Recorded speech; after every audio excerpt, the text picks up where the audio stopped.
بسم اللہ الرحمن الرحیم الصلاۃ والسلام علیک یا رسول اللہ وعلی آلک و اصحابک یا حبیب اللہ۔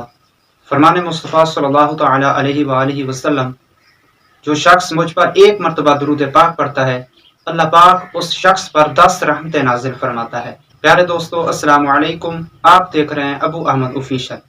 آج ہم بات کرتے ہیں سنت بادیہ کی سنتوں کے بارے میں، یعنی جو فرضوں کے بعد سنتیں ہوتی ہیں ان کو ادا کرنے میں کون سی سنتیں ہوتی ہیں۔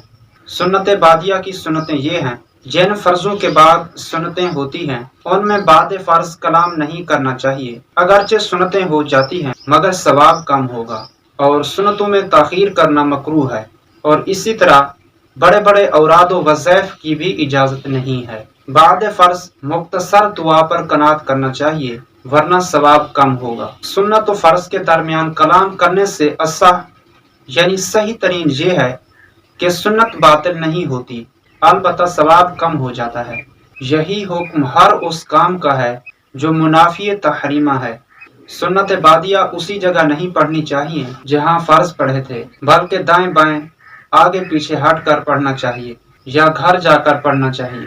سنتیں پڑھنے کے لیے گھر جانے کی وجہ سے جو فاصلہ ہوا ہے اس فاصلے میں کوئی حرج نہیں ہے۔ جگہ بدلنے یا گھر جانے کے لیے نمازی کے آگے گزرنا یا اس کی طرف اپنا چہرہ کرنا گناہ ہے۔